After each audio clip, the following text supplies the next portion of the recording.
बिस्मिल्लाहिर्रहमानिर्रहीम अस्सलाम वालेकुम और वेलकम बैक जनाबे वाला। आज हमारा लेक्चर नंबर 6 है और एक रिक्वायरमेंट आई हुई है। ये बहुत अरसे से रिक्वायरमेंट थी मगर मैं अनफॉर्चुनेटली इस चीज़ को पूरा नहीं कर सक रहा था कि आप ना पहली स्लाइड के ऊपर कुछ लिख दिया करें। एक्चुअली हम कोशिश कर रहे हैं कि अपने तमाम लेक्चर्स को उर्दू आईटी अकेडमी पे जितने लेक्चर्स पढ़े हुए हैं उन तमाम लेक्चर्स के आगे ना उनके टाइटल्स वगैरह लिखे हुए हैं, ताकि आपको सर्चिंग में आसानी रहे, क्योंकि अभी इस टाइम सर्च जो न्यू वेबसाइट पे वो चल नहीं रही। तो सिक्योरिटी प्रिंसिपल्स जो सा है बुक का चैप्टर नंबर 3 है, मेरे ख्याल में शुरू हो गया। छोटे चैप्टर्स हैं इस बुक के अंदर, तो यानी हमने 5 चैप्टर्स के अंदर एक्चुअली बहुत सारी चीजें कवर की हैं। और अब हम जो है सिक्योरिटी प्रिंसिपल्स की तरफ चलेंगे।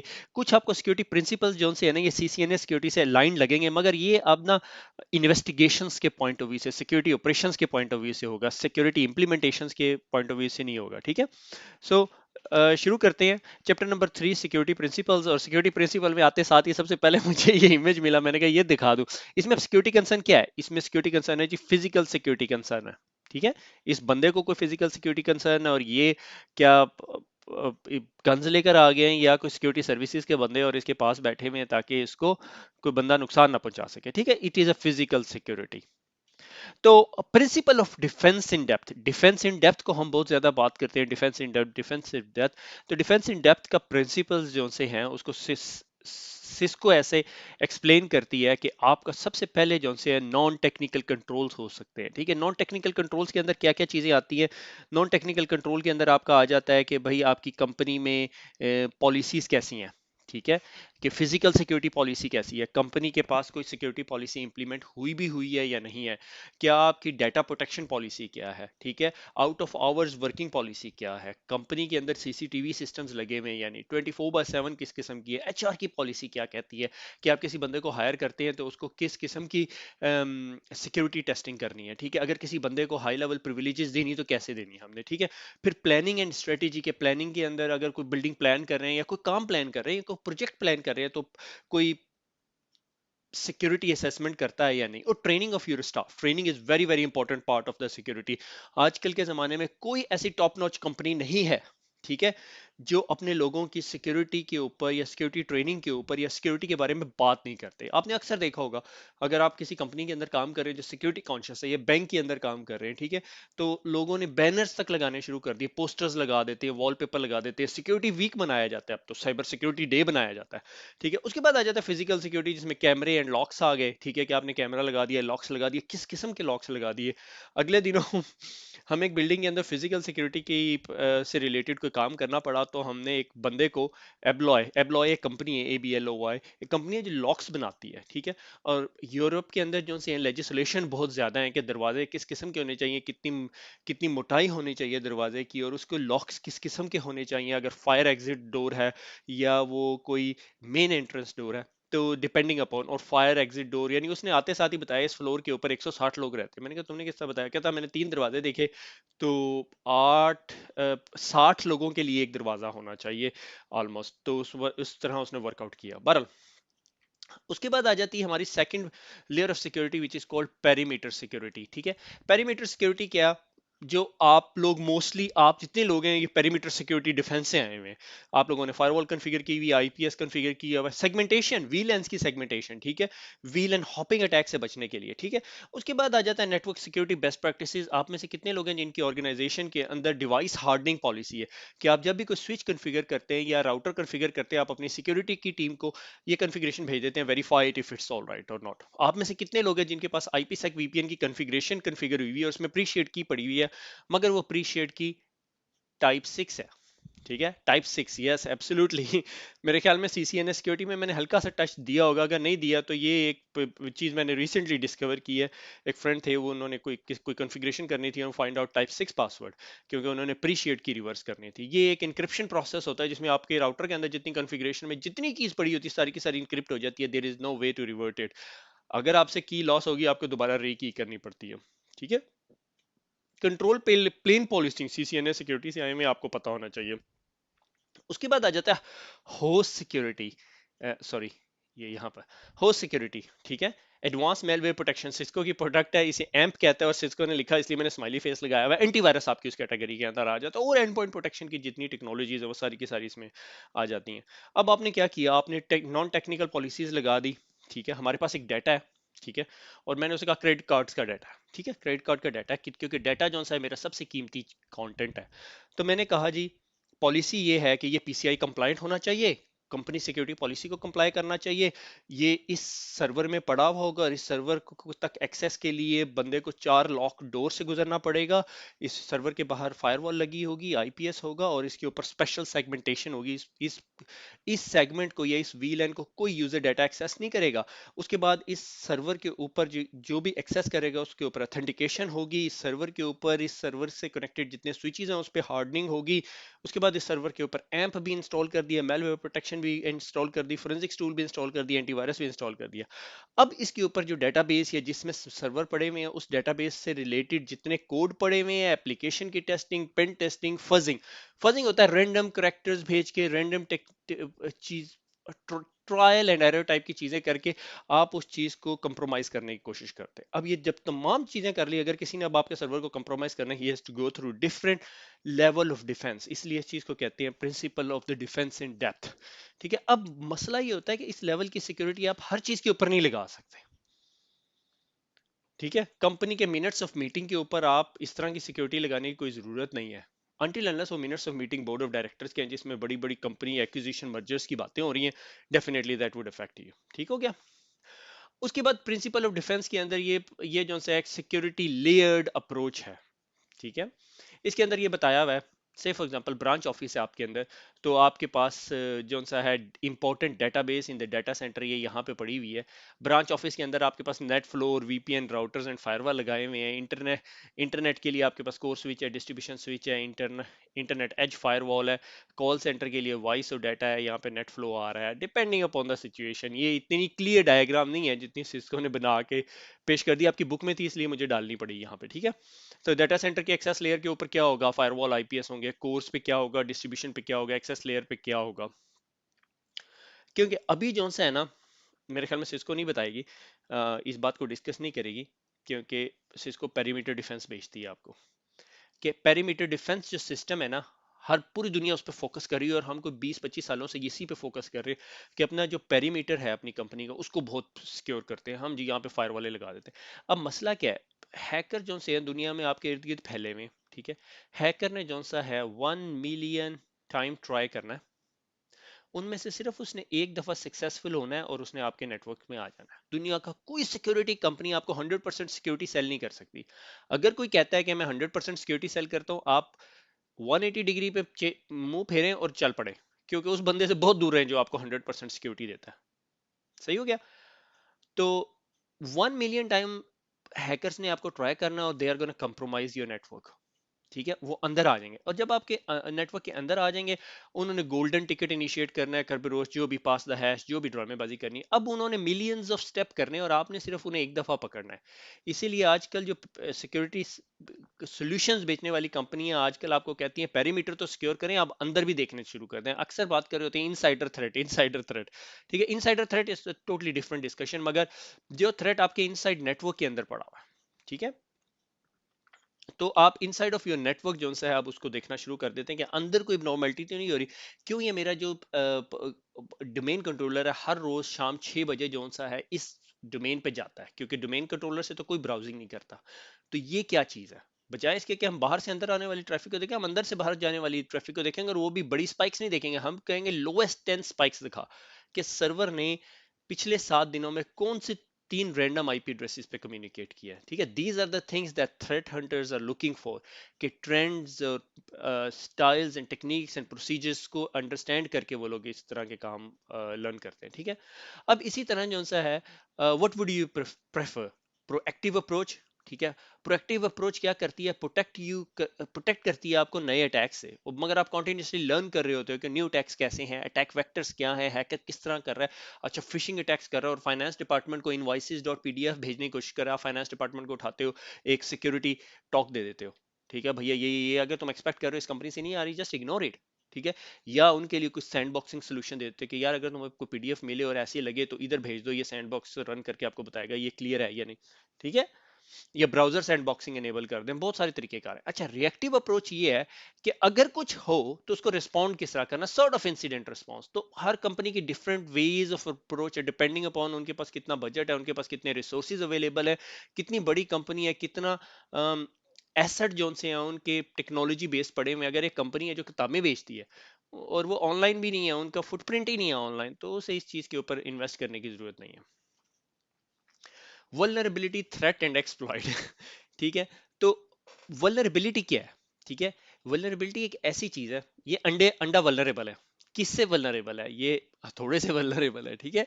Exploitable weakness in the system और डिजाइन, कि किसी डिजाइन या किसी सिस्टम के अंदर कोई ऐसी वीकनेस जो एक्सप्लॉइट हो सके, उस चीज को जो सा है हम जो सा है वल्नरेबिलिटी कहते हैं। तो इस चीज को हम लोग जो सा है वल्नरेबिलिटी कहेंगे, कि अगर मैंने घर बनाया है, ठीक है, और उस घर की जो विंडोज हैं वो ग्लास की हैं और उसके आगे मेटल फ्रेम नहीं है, और मैं क्या ऐसे मुल्क में रहता हूँ जहाँ कोई भी सड़क चलता है जो सा पत्थर मार देगा और कुछ और कहेगा। वो एक शेर भी है ना उर्दू के अंदर, वो शीशे में के मकान में रहते हो, कुछ इस तरह करके है। बहरहाल, I am not a best person to speak about poetry. तो exploitable weaknesses in the system design, कोई भी सिस्टम के अंदर कोई भी वीकनेसेस जो सी है वो एक्सप्लॉइट हो सके, उसे वल्नरेबिलिटी कहते हैं। वल्नरेबिलिटी समझ आ जानी चाहिए आपको, इसमें कोई मसला नहीं होना चाहिए। Being a security operation centre guy, आपको ये तमाम चीजें बड़ी क्लियर होनी चाहिए। अच्छा, इसके बाद आगे आ जाता है हमारे पास वल्नरेबिलिटीज जो सी हैं वो आइडेंटिफाई करनी होंगी, ठीक है। और आइडेंटिफाई करने के लिए जो सा है हमें उनके ऊपर नंबर लगाना पड़ेगा। जिस तरह ही हमारे पास वल्नरेबिलिटी आ जाती है, हमारे हमें उसे नंबर लगाना पड़ेगा। तो हम मैंने पहले ये डिस्कस किया हुआ है, सीवीई जो माइटर MITRE जो सा है उस कंपनी से कॉपीराइट हुआ हुआ है, और ये सीवीई जो सा नंबरिंग देते हैं, ठीक है। और ये वल्नरेबल स्कैनर डीबीज और सॉफ्टवेयर वेंडर्स और IDS और patching companies, vulnerability assessment tool, security adviser, ये सारे के सारे सीवीई से जाके ये इंफॉर्मेशन लेते हैं और कुछ शेयर करते हैं। ये supported by US CERT, US की जो सिक्योरिटी ऑपरेशन सेंटर है, इमरजेंसी रिस्पांस टीम है होमलैंड सिक्योरिटी की, वो भी इसकी बहुत बड़ी स्पॉन्सर है। और दुनिया में बहुत बड़ी बड़ी कंपनीज इसके जो से हैं वो पार्टनर्स हैं जो इसको हेल्प कर रहे हैं, और everybody is adopting this standard. तो यानी अगर इसकी ये देखा जाए 1999 में से लेके 2007 है, ये मुझे एग्जैक्ट क्लियर नहीं पता, मगर मैंने सीवीई की वेबसाइट से ही उठाया है। ये मैंने आपको पहले ये वेबसाइट दिखाई हुई है, मेरे ख्याल में पहले दूसरे तीसरे लेक्चर में थी। तो ये जो नंबर ऑफ रिपोर्टेड वल्नरेबिलिटीज है ये ग्रो हो रही है, उसकी वजह यह है कि अब हर कंपनी कहती है यार हाँ वाकई it's more easier to follow this standard, कि जिस तरह की कोई वल्नरेबिलिटी आए हम उसको तुम्हें आके रिपोर्ट कर दें, ठीक है। उसके लिए मैं आपको एक एग्जांपल भी दिखा देता हूँ कि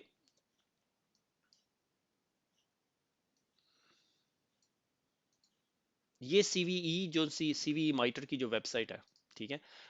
ये इस वेबसाइट के ऊपर जितनी 2018 में वल्नरेबिलिटीज आई हैं ना, ये सारी की सारी रिपोर्ट हुई हैं। से फॉर एग्जांपल अभी हम यहाँ पे एक वल्नरेबिलिटी उठाने की कोशिश करते हैं कि ये देखो, ये जूनिपर नेटवर्क के प्लेटफॉर्म के अंदर कोई वल्नरेबिलिटी आई है और उसका सीवीई नंबर ये है। सीवी नंबर ये का मतलब है 2018 में दूसरी वल्नरेबिलिटी जो सी है वो आई थी। ये गूगल कर लेते हैं इसको, और ये लें जी, ये सीवी माइटर और ये जी जूनिपर की वेबसाइट, ये जूनिपर ने एक्सप्लेन की हुई है और उसके आगे नंबर लगाया हुआ है। ये नंबर जो है ना ये बहुत इंपॉर्टेंट है, ये हेल्प करता है सब लोगों को फॉलो करते करने के लिए एक सिंगल सिमिलर स्टैंडर्ड सीवी 2018-002। इसका ये मतलब नहीं है कि अगर मैं सीवी ना देना चाहूँ मैं वल्नरेबिलिटी एक्सप्लेन कर सकता, आप कर सकते हो, मगर फिर सीवी डेटाबेस पे नहीं आएगी, फिर कंपनीज को इधर उधर से उठानी पड़ेगी और वल्नरेबिलिटी टूल में भी आपकी वल्नरेबिलिटी को ना उठाए, ठीक है। और अच्छा, फिर उसके अलावा जो सा है सीवीई के अंदर जो सा है ना बेसिक डिफरेंट प्रोसेसेस है। सीवीई के अंदर एक आपको याद हो कि मेन पेज के ऊपर एक मैंने नंबर दिखाया था 83, टोटल सीएनए जो से 83 है। सीएनए जो सा है ना वो सीवीई नेमिंग अथॉरिटी है। ये एक बड़ा पार्टनर होता है, मोस्टली ये पैसे भी डालती है इस होल प्रोजेक्ट के अंदर। बेसिक प्रोसेस ये है कि आप एक कंपनी है, ठीक है, उर्दू आईटी अकेडमी है, उर्दू आईटी अकेडमी एक टूल बनाती है, ठीक है, और वो बड़ा फेमस हो गया। अब उस टूल के अंदर एक वल्नरेबिलिटी आइडेंटिफाई की, बाउंटी हंटिंग प्रोग्राम से किसी ने बताया या हमें वैसे पता चला। अब हम जो सा है ना, हम एज अ क्लाइंट जो सा है सीवी के पास जाएंगे और उसको कहेंगे यार मैंने ना एक मुझे कैंडिडेट नंबर दे दो। कैंडिडेट नंबर क्या, वो जो 2018-003, ठीक है, वो दे दो। माइटर को क्या करेगा, वो आईडी नंबर रिजर्व करके आपको दे देगा और उसमें की ब्लैंक एंट्री डाल देगा अपने पास। जब आप कोई अभी अभी आपने ली है तो आप सर्च करेंगे तो आपको नहीं नजर आएगी। नॉर्मली क्या होता है कि अगर आप एज अ कंपनी होते हैं और कोई बाउंटी हंटर आपके बारे में वल्नरेबिलिटी उठाता है और वो ओपन बाउंटी प्रोग्राम से या बाउंटी सर्च हंटिंग प्रोग्राम से आपके पास अप्रोच करता है, तो वो ये वादा करता है कि वो पब्लिकली उसको एक्सपोज नहीं करेगा जब तक आप उसे पैच ना कर ले। तो आप उसके बारे में एनालाइज करते हैं, अपनी डेवलपमेंट टीम को देते हैं, डेवलपमेंट टीम पैच बनाती है, आप पैच ट्यूजडे को रिलीज करते हैं, रिलीज हो जाता है, उसके बाद जो सा है वो हैकिंग एक्सप्लॉइट्स में चला जाता है, अनटिल अनलेस किसी ने वैसे वर्कआउट कर लिया और आपको नहीं बताया और उसके जरिए आपके टूल के जरिए लोगों को नुकसान पहुंचा रहा है। तो उसी दौरान जब आपको ये पता चलता है, तो आपका एक प्रोसेस ये होता है कि आप सीवीई पे रजिस्टर करते हो जाके और उन्हें बताते हो भाई मुझे ये करना है। मैंने जाती तौर पे कभी ऐसा काम नहीं किया कि कभी मैंने किसी ऐसे वेंडर पे काम नहीं किया। May be you guys would be lucky enough कि आपको ये काम करना पड़े, और ये एक लर्निंग कर्व होती है बहुत ज्यादा। ठीक है, मेरा एक दोस्त था, वो ये काम करता था और उसकी उसको और किसी चीज का पता नहीं था, उसको सिर्फ ये पता था बाउंटी हंटिंग प्रोग्राम से उसके पास अलर्ट आए। ठीक है, और वो था भी ये रशियन टाइप का। तो उसके पास अलर्ट आए, अलर्ट जिस तरह ही आती थी, उसकी सर्ट की टीम कहती थी हाँ भाई रजिस्टर करा ले, वो जाता था सीवी पे रजिस्टर करता था। ठीक है, तो रजिस्ट्रेशन का प्रोसेस क्या है कि से फॉर एग्जांपल आपके पास ये प्रोडक्ट आ गई, आप सीवीई की वेबसाइट पे जाएंगे और सबमिट अ सीवीई रिक्वेस्ट, की रिक्वेस्ट सीवीई आईडी दे दो भैया, मैंने अब ये करना है, अपना ईमेल एड्रेस डालेंगे और उसके बाद कहेंगे आपको कितने नंबर चाहिए। आप 1 से 10 ले सकते हो, 10 से ज्यादा नहीं ले सकते आप नंबर। ठीक है, और आप एक्सप्लेन करोगे, अपनी की डालोगे इंक्रिप्टेड कम्युनिकेशन के लिए। वल्नरेबिलिटी टाइप किसकी है, buffer overflow, cross site scripting, other unknown, SQL injection vulnerability हमारी प्रोडक्ट में, प्रोडक्ट का नाम दे देंगे यूआईटीए, और फिर प्रोडक्ट का कोड बेस, वर्जन, वर्जन कौन सा है प्रोडक्ट का, सारा कुछ डालने के बाद आप सबमिट कर देंगे और आपको सीवीई नंबर मिल जाएगा। भाई काशिफ इकबाल तुम्हारा सीवीई नंबर है सीवीई 2018-5331, 530 वल्नरेबिलिटी बुक हुई है, 531वीं तुम्हारी है। अब जिस तरह ही कोई बंदा इस लिंक पे जाके आपकी वल्नरेबिलिटी सर्च करने की कोशिश करेगा,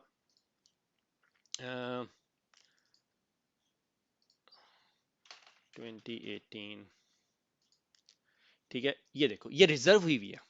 ठीक है, the candidate has reserve by the organisation. अभी इसके ऊपर कोई डिटेल नहीं है, ये ब्लैंक एंट्री डाल दी अब आपने, अब ये किसी और को नहीं मिलेगी जब तक ये कंपनी का ठीक है, ये request share the candidate, all parties involve in the disclosure, वो बनाएंगे, कैंडिडेट नंबर वल्नरेबिलिटी एडवाइजर लिखेगा और वो माइटर को वापस भेजेगा।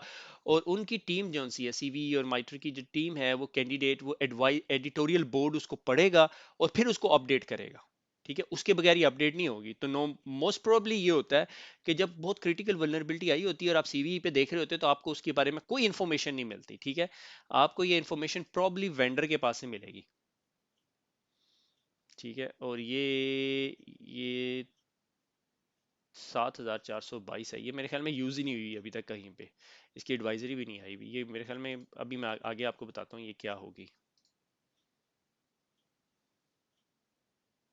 ये देखो, ये इसका एडिटोरियल बन गया है और इसके बारे में इंफॉर्मेशन आ गई है गिटहब के ऊपर थोड़ी सी। The issue was discovered in npm, npm में सोलोविंड्स तो नहीं है और कुछ और चीज़ है। ठीक है, और ये गिटहब के ऊपर इसका सोर्स पड़ा हुआ है।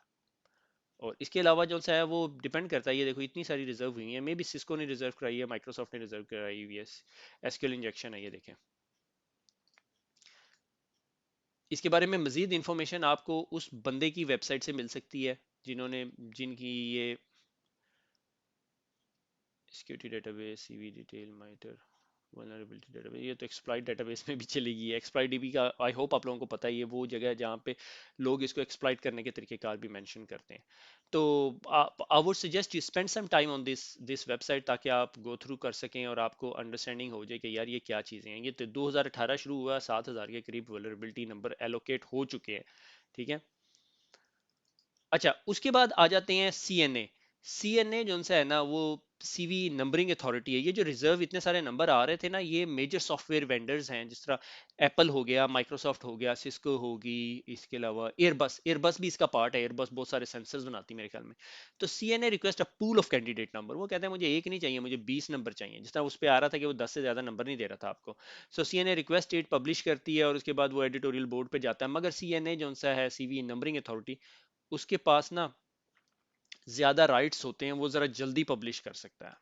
आप अगर किसी ऐसी कंपनी में काम कर रहे हैं जो एक कुछ ऐसी प्रोडक्ट्स बनाती हैं, say for example you end up working for Drupal और वर्ड प्रेस इनके साथ रजिस्टर नहीं है, वर्ड प्रेस की वल्नरेबिलिटी की अपनी डेटाबेस है, वहीं रखता है, वो इनके साथ शेयर नहीं करता। उसके लिए मैं मजाक ये उड़ाता हूँ, उसमें इतनी वल्नरेबिलिटी है, उसने अपनी डेटाबेस बना ली। तो सीवीई जो सा है वो आपको इनके पास रजिस्टर होकर 10 एक नंबर ले लेंगे, आप रखेंगे अपने पास बैकअप में, जिस तरह ही हो जाएगा आप एडिटोरियल लिख के भेज देंगे ताकि लोगों को पता चले आपके वल्नरेबिलिटी टूल्स के उसके बारे में इंफॉर्मेशन हो, और आप अपने ज़ाहिर सिक्योरिटी एडवाइजर बोर्ड भी पोर्टल भी अपना अपडेट करेंगे। अच्छा, उसके बाद वल्नरेबिलिटी हमने डिस्कस कर ली, हमने बहुत ज़्यादा चले गए, यानी ये पीछे की जो ये 3 स्लाइडें हैं ना, ये 3 स्लाइडें, ये 2 स्लाइडें, ये बुक से रिलेटेड नहीं है, ये मैंने थोड़ा एक्स्ट्रा पढ़ाया। अच्छा, उसमें थोड़ा सीवी का डिस्कस किया हुआ। अच्छा, थ्रेट। अब थ्रेट क्या है? थ्रेट कोई भी ऐसी चीज है, डेंजर है, जो बंदा मेरी गली से गुजर रहा है और उसके हाथ में पत्थर है, उसने शीशा देखा, उसका थोड़ा दिमाग खिसका हुआ, उसने मार दिया, थ्रेट है मेरे लिए तो भाई। ठीक है, पोटेंशियल डेंजर। ठीक है, मिलिशियस एक्टर भी कहते हैं, थ्रेट एक्टर भी कहते हैं। ठीक है, अब जिस तरह ये चूहा है, ठीक है, अगर आपके ऑफिस की जो सी केबलें जो सी खाई गई हैं और आपको ये नजर आता है, तो ये आपके लिए एक थ्रेट एक्टर है, आप इससे कैसे जान छुड़ाएंगे? ट्रैप लगाएंगे, जो भी करना होगा आपने। ठीक है, ये जिस रास्ते से या जिस वे से आपको आके एक्सप्लॉइट करता है, जो पाथ ये फॉलो करके करता है, उस पाथ को या उस टेक्निक को हम कहते हैं थ्रेट एजेंट या अटैक वेक्टर। ठीक है, किसी ने आपके, अब इसको प्रैक्टिकल लाइफ में देख लेते हैं, ये स्टोरी आपको समझ आ जाएगी फिर। प्रैक्टिकल लाइफ में इसकी एग्जांपल ये है कि एक बंदा है, उसने आपकी कंपनी को कंप्रोमाइज किया। उसके तरीकेकार ये पता चला कि उस एक पीसी था, वो बीकन के तौर पे बीकन भेजता था कमांड एंड कंट्रोल सेंटर को हर रोज। आपने उस पीसी को एनालाइज किया तो पता चला उसमें रूट किट इंस्टॉल हुई हुई है। ठीक है, एक्सप्लॉइट किट, रूट किट, जो भी आप कहना चाहते हैं। दो के there there are some differentiation between them. तो वो जो सी, जब आपने उसका फोरेंसिक एनालिसिस किया तो आपको पता चला यार ये 7 दिन पहले अटैक हुआ। जब आपने उसको ढूंढना शुरू किया तो पता चला 7 दिन पहले इसको एक ईमेल आई थी जिसमें पीडीएफ थी, और इसका पीडीएफ जो सा है वो अपडेटेड नहीं था, किसी वजह से ये ड्रॉप हो गया हमारे पैचिंग सिस्टम से, या नजर नहीं आया। तो हम कहेंगे इसका अटैक वेक्टर जो सा वो सोशल इंजीनियरिंग था, कि उसने जो सा उसे थ्रू ईमेल ईमेल भेजी, उसने फाइल खोली, पीडीएफ एक्सप्लॉइट हो गया, और उसके बाद उसमें कमांड एंड कंट्रोल इंस्टॉल हो गया, रूट किट इंस्टॉल हो गई, एक्सप्लॉइट, जो भी आप कहना चाहते हैं। ठीक हो गया थ्रेट। अब वल्नरेबिलिटी का आपको पता चल गया, थ्रेट का पता चल गया, अब काउंटर मेजर्स क्या है? ठीक है, कि आपने एंटीवायरस इंस्टॉल किया, आपने पैचिंग अप टू डेट किया, आपने फायरवॉल्स के अंदर मोर सिक्योरिटी कंट्रोल्स लगा दिए, that is called counter measures या सेफ गार्ड। ठीक हो गया। Threat actors. थ्रेट एक्टर्स क्या होते हैं? जिस तरह अभी हमने वो चूहे की बात की, ये जो था ये मिलिशियस एक्टर था हमारे लिए, ये मिलिशियस एक्टर है, ये थ्रेट एक्टर है। ठीक है, डेंजरस है ये, हमारे लिए थ्रेट है। तो थ्रेट एक्टर जो से हैं, ये जिसे अमेरिका में अक्सर दफा ये वर्ड यूज करते हैं, एडवर्सरीज। ठीक है, जो आपके खिलाफ काम करना चाहते हैं, उसमें बहुत सारी टाइप के होते हैं, उनमें से सबसे इजी या एक लिहाज से काफी काफी दफा ये बहुत डेंजरस भी हो जाते हैं, कि स्क्रिप्ट किडीज। स्क्रिप्ट किडीज ऐसे जिसने यूट्यूब से ही लर्न किया, वहीं से कॉपी किया, पेस्ट किया, उसे नहीं पता वो क्या नुकसान कर रहा है। ठीक है, क्लेम टू फेम है उनका, सेल्फ लेड होते हैं, किसी ग्रुप के वो नहीं होते, मजाक शुगर मेले के लिए आते हैं, ये एनोनिमस, जिस तरह लॉल सेक जिसे हम कहते थे, हमने बड़ी डिटेल में डिस्कस किया था सीसीएनए सिक्योरिटी में। और मोस्टली ये DoS attack, D DoS, UDP, unicorn type के टूल्स यूज करते हैं। ठीक है, they are not very sophisticated type of guys. ठीक है, इनका मकसद होता है जहां भी कंप्रोमाइज करेंगे, डिफेस कर देंगे वेबसाइट। ठीक है, अजीब सी हरकतें करेंगे। ठीक है, these are called script kiddies. उसके बाद डिफरेंट किस्म के थ्रेट एक्टर्स आते हैं जो मोर इंटरेस्टिंग और मोस्ट डेंजरस हैं। Organise cyber criminal. Organise cyber criminal, आप ये भूल जाएंगे ऑर्गेनाइज साइबर क्रिमिनल रात को काम करेगा, वो पेंट शर्ट पेंट कोट पहन के भी होगा ऑर्गेनाइज साइबर क्रिमिनल। वो इनसाइडर अटैक भी हो सकता है। ठीक है, इनसाइडर अटैक के भाई एक बंदा आया, बड़ा कैपेबल था, आपकी नेट कंपनी में एज ए नेटवर्क इंजीनियर के तौर पे या नेटवर्क टेक्नीशियन के तौर पे काम करना शुरू कर दिया। या इनसाइडर थ्रेट ये हो सकता है क्लीनर के तौर पे काम करना शुरू कर दिया, उसने जाके 4-5 की लॉगर इंस्टॉल कर दिया, उसे पता होगा सिसएडमिन काम बैठे हुए हैं, क्योंकि ये आईटी डिपार्टमेंट बैठा हुआ परे, और पंजाबी में कहते हैं वखरा ही नजर आता है, तो वो बिल्कुल सेपरेट नजर आता है, दे स्टैंड आउट। ठीक है, state sponsored and government sponsored. ठीक है, डिफरेंट मुल्कों की गवर्नमेंट जो सी हैं वो दूसरी गवर्नमेंट्स के अगेंस्ट और इंटेलिजेंस एजेंसीज के अगेंस्ट इस तरह के अटैक करती रहती हैं। ठीक है, अगर आपको नहीं पता तो स्नोडन की कोई आदि मूवी देख ले तो आपको पता चल जाए। हैक्टिविस्ट। हैक्टिविस्ट जो से हैं वो ऐसे हैं जो हेट क्राइम, हेट टाइप की एक्टिविटी करते हैं। अच्छा, मुझे ये बंदे की आइडियोलॉजी पसंद नहीं है, मैं इसके अगेंस्ट करता हूँ। ललसेक ने जिस तरह वो एक रिलीजियस ग्रुप के अगेंस्ट किया था। ठीक है, इसी तरह टेररिस्ट आगे, दे आर आफ्टर डिस्ट्रक्शन, के आके डिस्ट्रॉय करके चले जाएंगे, the basis of any group, ideology, religion, जो भी कहना चाहें आप उसको। ठीक है, तो ये थ्रेट एक्टर्स हो गए। मोस्टली मोस्टली ऑर्गेनाइजेशन जो से organise cyber criminal, state sponsored. अगर आप इस तरह के आप अगर if you are lucky enough, ठीक है, लकी और अनलकी एनफ, कि आप किसी ऐसी ऑर्गेनाइजेशन के लिए काम कर रहे हैं जो कोई स्टेट ऑफ द आर्ट काम कर रही है, ठीक है। से for example you end up working with Lockheed Martin, ठीक है, जो एयरक्राफ्ट बनाता है, या रोल्स रॉयस, या स्टेट की कोई नेशनल इंफ्रास्ट्रक्चर के लिए काम कर रहे हैं, ठीक है। उन उस तरह की ऑर्गेनाइजेशंस के पीछे स्टेट्स स्पॉन्सर्ड एक्टर्स इन्वॉल्व होते हैं। अगर अदरवाइज ऑर्गेनाइज साइबर क्रिमिनल है, फाइनेंशियल इंस्टीट्यूशन, रिटेल इंडस्ट्रीज, ठीक है, इनके अगेंस्ट वो होते हैं। Activist probably Facebook has to deal with these type of things, और सोशल इंजीनियरिंग सोशल वेबसाइट्स जो हैं उन्हें डील करना पड़ता होगा एक्टिविस्ट के साथ। टेररिस्ट कैन बी एनीथिंग, ठीक है। अच्छा, उसके बाद अब मसला ये आ गया कि जब इतने सारे लोग हैं हमारे पीछे, तो हम किस तरह इनसे डील करेंगे। तो इसके लिए एक जो की टर्म है is knowledge about the existence emerging threats और एसेट्स, ठीक है। Emerging threats and techniques and procedures भी आप डाल दें इसमें, कि आपको पता चले कि यार लोग आजकल क्या कर रहे हैं, आजकल चोरी करने का तरीकाकार क्या है, चोर क्या टेक्निक यूज कर रहा है, या हैकर्स क्या टेक्निक यूज कर रहे हैं। अगर आपको ये पता होगा तो आप अपने घर को या अपने इलाके को अच्छी तरह सेव कर सकेंगे, ठीक है। आपको पता चले यार ये जो इलाका है, ये जो यहाँ पे जितने लोग हैं वो शीशा तोड़ने में बड़े कमाल है, तो आप अपनी विंडोज जो सी हैं वो इस तरह नहीं छोड़ेंगे, ठीक है। This type of information is called threat intelligence, ठीक है। अब यूके के अंदर या यूरोप में तो ये होता है कि आपने कहीं मकान लेना होता है तो आप उस इलाके का क्राइम रेट देखते हैं, ठीक है। तो थ्रेट इंटेलिजेंस जो सी है ये एक बहुत इंपॉर्टेंट आजकल टर्म बन गई है, और हर कंपनी क्लेम करती है मैं बेचता हूँ, बेचते हैं। और हर बंदा जो है वो थ्रेट इंटेलिजेंस करता फिरता, मगर उसे समझ नहीं आती कि थ्रेट इंटेलिजेंस क्या है, ठीक है। तो थ्रेट इंटेलिजेंस एक ऐसी इंफॉर्मेशन है जो आपको हेल्प करेगी कि आप देखेंगे, और वो ही पैटर्न अगर आपको या उससे मिलता जुलती कोई एक्टिविटी आपको अपने नेटवर्क में नजर आएगी, तो आप कहेंगे oh, that is what is malicious, ठीक है। से फॉर एग्जांपल आपको याद हो कुछ अर्सा पहले एक बांग्लादेशी बैंक हैक हुआ था, ठीक है। वो कहते थे 5 पाउंड का उसने राउटर लगा लिया था, क्या था वो एक्सप्लॉइट हो गया। अब जो उस ग्रुप ने उस बैंक को हैक किया, तो मुझे अच्छी तरह याद है कि उसी दौरान हमने उस ग्रुप की तमाम इंफॉर्मेशन थ्रेट इंटेलिजेंस रिलीज होगी कि भाई यार ये इस आईपी एड्रेसेस से आए थे, ये हमने स्ट्रेट अवे वो आईपी एड्रेसेस लेके अपनी जितनी फायरवॉल लॉग्स या सिस्टम लॉग्स में कंपेयर करके देखी कि क्या हमारी डिवाइसेस उन आईपी एड्रेसेस पे गई थी। तो ये हमने थ्रेट इंटेलिजेंस लेके उसको कंपेयर किया, मगर ये एक मैनुअल प्रोसीजर था। इसमें अब बहुत एडवांसमेंट आ गई, डिफरेंट कंपनी बड़े बड़े एक्सपेंसिव टूल सेल करते हैं जो ये काम करती हैं।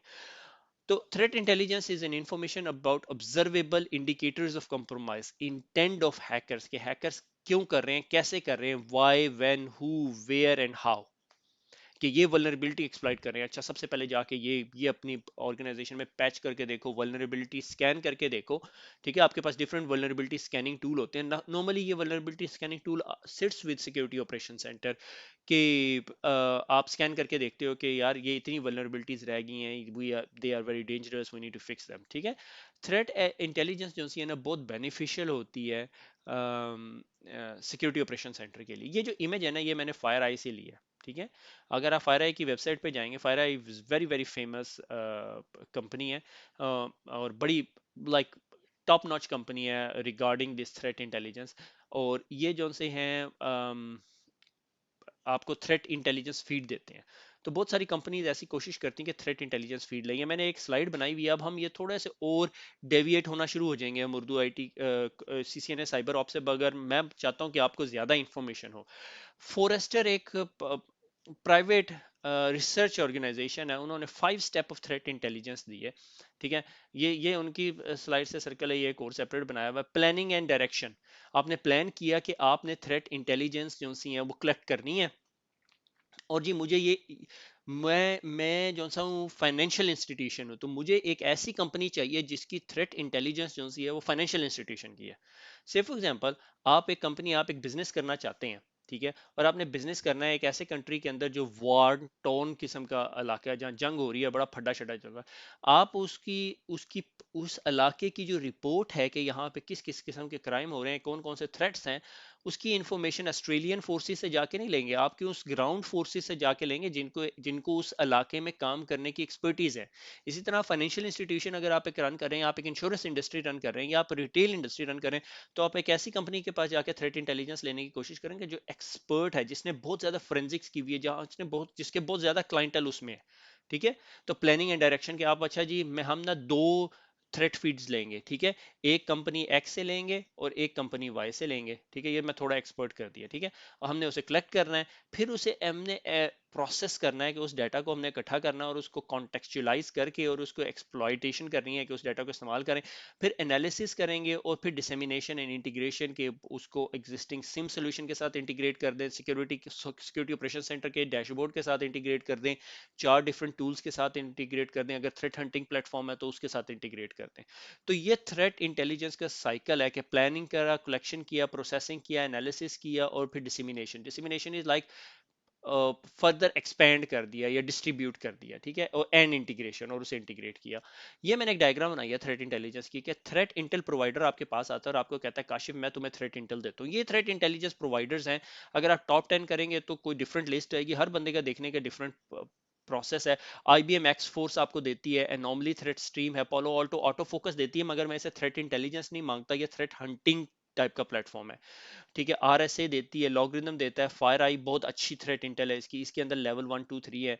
लुकिंग ग्लास का मुझे कभी अंदाजा नहीं हुआ। एलियन वोल्ट का USM is very famous. Crowd strike आपको देती है, इसको एम थ्रेट ग्रिड है, मुझे नहीं पता ये कैसे काम करता है। तो थ्रेट इंटेल प्रोवाइडर आपको थ्रेट इंटेल फीड देना शुरू कर देता है, एक CSV फाइल फॉर्मेट समझ लो आप, ठीक है। और फिर आपके पास एक प्लेटफॉर्म होता है, आप उसमें रिसीव करते हैं अपने पास, ठीक है, वो सर्वर हो सकता है, कुछ भी हो सकता है। और उसके बाद आप उसको इंटीग्रेट करते हैं, कंटेक्चुअलाइज करते हैं, MD5 हैश दिया तो आपने कहाँ से सर्च करना, और उसके आखिर में आपके पास रिपोर्ट आ जाती है। और जिस तरह ही आपको ये रिपोर्ट मिलती है तो इसका मतलब है इट्स अ डेंजरस थिंग, ठीक है।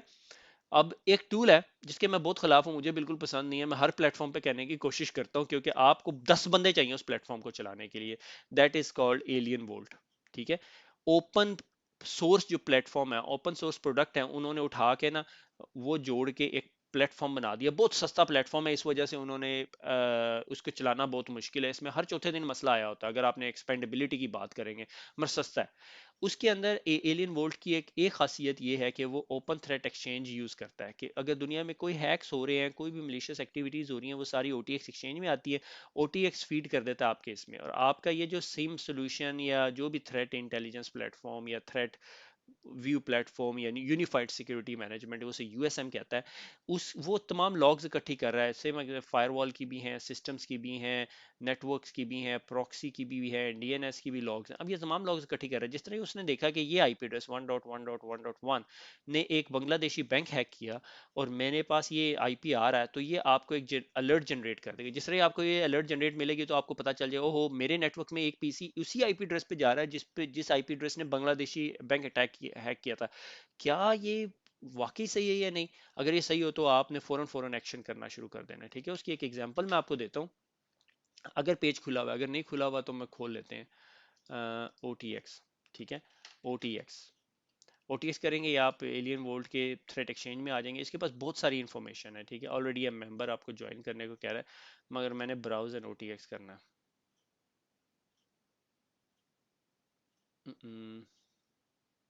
ये नहीं देखने देगा आपको। ब्राउज पल्सेस, इसको ये पल्स कहता है। वन ड्राइव फिशिंग हो रही है, ठीक है। ये अभी 1 घंटा पहले किसी बंदे ने आपसे शेयर की है ये इन्फॉर्मेशन, ठीक है, वन ड्राइव फिशिंग के बारे में, कि उसको ये कोई URL मिला है और ये URL जो सा उसे फिशिंग URL है उसके लिए, ठीक है। ये देखो, देखे, डिसेप्टिव साइट अहेड, ठीक है। मैं कहता unsafe site, visit this unsafe site, बंद हुई हुई अभी, डाउन होगी, ठीक है। तो इसने ये इन्फॉर्मेशन भेज दी है। ये इन्फॉर्मेशन अब आपके नेटवर्क में अगर कोई भी बंदा जो सा है कोई भी बंदा इस URL पे जाएगा और आपके पास जो सा है वो एलियन वोल्ट का अगर प्लेटफॉर्म लगा हुआ है तो वो अलर्ट दे देगा, ठीक है। अगर आप इन्वेस्ट कर चुके हैं एलियन वोल्ट पे, गुड लक आपका अच्छा एक्सपीरियंस हुआ तो मुझे भी बताइएगा, मेरा एक्सपीरियंस अच्छा नहीं हुआ। तो अगर आप ने इन्वेस्ट किया है और आपको लगा कि ये अच्छा प्लेटफॉर्म है तो please do share with me, ठीक है। तो एनीवे ये थोड़ी ज़्यादा हो गया एलियन वोट वाले आ जाएंगे मुझे पकड़ने के लिए।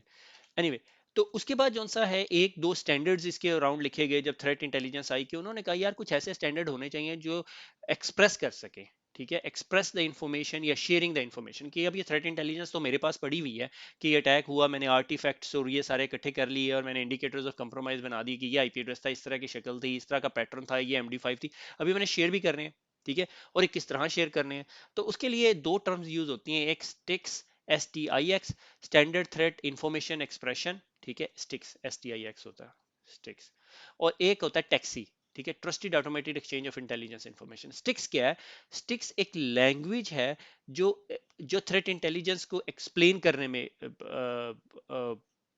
हेल्प करती है। ठीक, से फॉर एग्जांपल मैंने एक थ्रेट इंटेलिजेंस बनाई, मैंने कहा यार ये मेरे पास एक ऐसा बंदा आया और उसने यही की हरकतें की और उसने ये फाइल बनाई, मैंने वो अपलोड कर दी, और एक दूसरा बंदा है जो सा उसने उसके पास भी यही बिहेवियर आया, तो वो मुझे एक अलर्ट भेजेगा, कहेगा ऑब्जर्व्ड, कि ये जो इंटेलिजेंस तुमने भेजी थी ये इतने लोगों ने ऑब्जर्व की है। ठीक है, तो अगर आपने स्टिक्स देखना है तो उसको गूगल करें, स्टिक्स 2.0 आ चुका है, अब ये सेकंड प्लेटफॉर्म बन चुका है। इसी तरह स्टिक्स का एक सब पार्ट है, इस कॉल्ड टैक्सी। ठीक है, ट्रस्टेड ऑटोमेटिक एक्सचेंज, कि आपके पास इंटेलिजेंस है और आपने अपने क्लाइंट्स के साथ शेयर करनी है, तो ये शेयरिंग सिक्योरली, ये इंफॉर्मेशन शेयर करने का जो प्रोसीजर है इन स्केलेबल मैनर, ये टैक्सी प्लेटफॉर्म है। ठीक है, ये एक स्टैंडर्ड्स डिफाइन कर दिए गए हैं। इसी तरह जो सा एक ओपन आईओसी के नाम पर है, मगर वो फायर आई का प्रोडक्ट है, वो फ्री देता है। मैंने अभी अगली स्लाइड पे मेरे ख्याल में ये fireeye.com सर्विसेज फ्रीवेयर, इसके अंदर बहुत सारी प्रोडक्ट्स पड़ी हैं इस वेबसाइट के अंदर। आप लोगों को मैं सजेस्ट करता हूँ, टेक योर टाइम, तमाम प्रोडक्ट्स को डाउनलोड करें, फ्री हैं, और यूट्यूब करें और तमाम वीडियोस देखें और तमाम प्रोडक्ट को यूज़ करने की कोशिश करें, आपको समझ आ जाएगी आईओसी कैसे बनाते हैं, आईओसी सर्च कैसे करते हैं, और थोड़ी सी फोरेंसिक्स के अंदर चली जाती, तो बिल्कुल परेशान ना हो कि आपसे ये बिल्कुल एक्सपेक्टेड नहीं है आप ये चीज़ें जानें, मगर it's good to know those products, it's good to know how this products work, and ये भी बहुत अच्छा है आपके लिए कि ये जानना कि यार ये चीज़ पॉसिबल है, ऐसे हो सकती है या नहीं। ठीक है ना? तो और दूसरी बहुत important website is Google website, अगर आप में से किसी को पता नहीं है तो प्लीज गो देयर और सर्च करें। इसी तरह आपको उर्दू IT अकेडमी मिली थी, इसी तरह आपको और मजीद अच्छे रिसोर्सेज मिलेंगे। तो मेरे ख्याल में आज के लेक्चर को यहीं रोक देते हैं। अब तीसरा चैप्टर बिल्कुल ख़त्म नहीं हुआ। ठीक है, अभी तक मैंने सिर्फ 10 पेजेस किए हैं, मेरे ख्याल में 20 पेजेस का रफली चैप्टर है। तो खुश रहें, दुआओं में याद रखिएगा, फिर मुलाकात होगी। अल्लाह हाफिज़।